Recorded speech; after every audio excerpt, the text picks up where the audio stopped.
पवन खेरा एक गंदू आदमी है। पवन खेरा बन जाएगा पवन खेरा। मैं इसको ठीक से पेलूंगा। अभी पवन खेरा उनका जीवन का अंतिम क्षण आसाम का जेल में ही कटेगा। आप करिए ना केस, चुनौती देकर जा रहे हैं, गुवाहाटी में बैठकर चुनौती दे रहे हैं, करिए केस। 48 घंटे भी क्यों इंतजार कर रहे हैं, आज रात को करिए। मैं फिर चुनौती दे रहा हूं हिमंता बिस्वा शर्मा को, क्या ये कंपनी व्योमिंग में उनके परिवार की है या नहीं है? जवाब नहीं आया। वैसे यहां आपकी बातें सारी सुन ली होंगी आपने।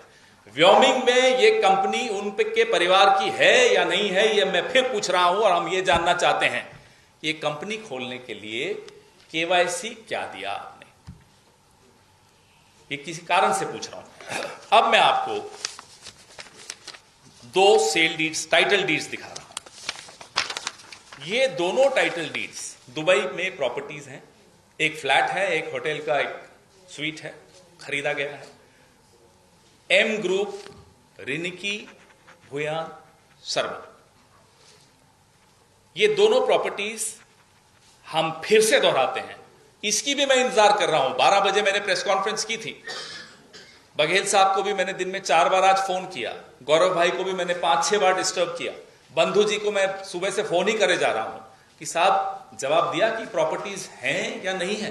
बोले नहीं साहब, कोई जवाब नहीं दिया। अगर ये प्रॉपर्टीज रिंकी भूया शर्मा की दुबई में हैं तो आपने हिमंता जी अपने इलेक्शन एफिडेविट में इसका जिक्र क्यों नहीं किया?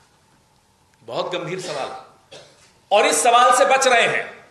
हम जानते हैं क्यों बच रहे हैं, क्योंकि वो भी जानते हैं, इंग्लिश में कहते हैं ना, this is the tip of the iceberg. अभी आइसबर्ग बाकी है और ये सीरीज है।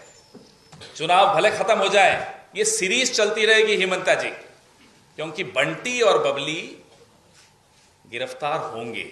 ये मैं फिर दावे के साथ कह रहा हूं, बंटी और बबली जेल में होंगे। अब वो केवाईसी इन्होंने खुद बनाई, सरकारी है, ये भी जवाब वही देंगे, हम तो नहीं देंगे। ये इजिप्ट का एक पासपोर्ट, जिंदा पासपोर्ट है, एक्सपायर नहीं हुआ है। चुनौती है सरकार को, लाइए। अगर ये फेक है तो क्या ये केवाईसी में फेक डॉक्यूमेंट लगाए उन्होंने? जवाब दें। आपने जो कागज लगाए केवाईसी में वही कागज हमारे पास हैं, और भी बहुत कुछ है, ऐसा नहीं कि यही है। भंडार है कागजों का, चिंता मत कीजिए। आप करिए ना केस, चुनौती देकर जा रहे हैं, गुवाहाटी में बैठकर चुनौती दे रहे हैं, करिए केस। 48 घंटे भी क्यों इंतजार कर रहे हैं, आज रात को करिए। खुलवाइए कोर्ट, आपकी तो बहुत चलती है, सुना, कौन रोक रहा है? दूसरा, एंटीगुआ एंड बारबुदा, मैंने तो इस देश का नाम 1-2 बार ही सुना था। वहां मैंने सुना है कि पासपोर्ट बनाना बड़ा आसान होता है, जेब भरी हुई होनी चाहिए। ये एक और पासपोर्ट है और ये पासपोर्ट भी जिंदा है। मैं 3 पासपोर्ट किसी कारण से कह रहा हूं। मैं ये मानना चाहता हूं, हम सब ये मानना चाहते हैं कि हिंदुस्तान का भी पासपोर्ट होगा उनके पास। अगर है तो साहब, हिंदुस्तान दोहरी नागरिकता को गैर कानूनी मानता है। Dual citizenship is illegal in India as per law, as per Indian law.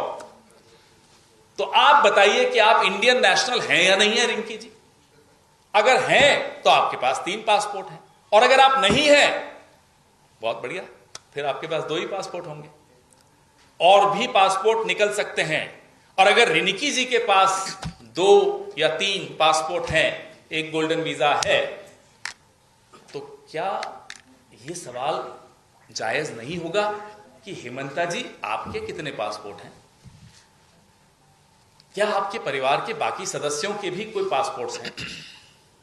ये जरूरत क्या पड़ी इन पासपोर्ट्स की, इन केवाईसी कागजों की? नकली हैं, असली हैं, आपने जमा किए, क्यों किए, हमें नहीं मालूम, आप बताइए। हिंदुस्तान का सबसे भ्रष्ट चीफ मिनिस्टर, सबसे ज्यादा नफरत फैलाने वाला चीफ मिनिस्टर, सबसे ज्यादा उल्टी सीधी बात करने वाला चीफ मिनिस्टर असम का चीफ मिनिस्टर है। ये आज भगले कल भगले, कोई फर्क नहीं पड़ता, कभी ना कभी ये कांग्रेस पार्टी के बब्बर शेरों के हाथ में आएगा। और फिर देखना, ये जो इधर उधर जंप मारता है, ये सब बंद हो जाएगा। हाथ जोड़ेगा, असम की जनता से माफी मांगेगा, कांग्रेस पार्टी के नेताओं से माफी मांगेगा। मगर मैं आज ही बता रहा हूं, माफी का कोई मतलब नहीं है, कार्रवाई इस पे होगी, कानूनी कार्रवाई इस पे होगी। इसको जितना भी जंप लगाना है लगा दे, जितनी भी हरकत अभी करनी है कर ले, मगर इसको हम छोड़ेंगे नहीं। आपके चीफ मिनिस्टर सोचते हैं कि वो कोई भी चोरी कर सकते हैं, कोई भी भ्रष्टाचार कर सकते हैं और वो जेल कभी नहीं जाएंगे। अगली बार नहीं भाई, इस बार ये इतना बकवास इसलिए करता है क्योंकि ये जानता, ये डरता है कि एक ना एक दिन कांग्रेस के बब्बर शेर इसे पकड़ लेंगे और इसको जहां जाना चाहिए वहां पहुंचा देंगे। आप क्या सोचते हो, ये दिन भर जो बोलते रहते हैं, ये रात को सोता नहीं है, रात को इसको नींद नहीं आती है।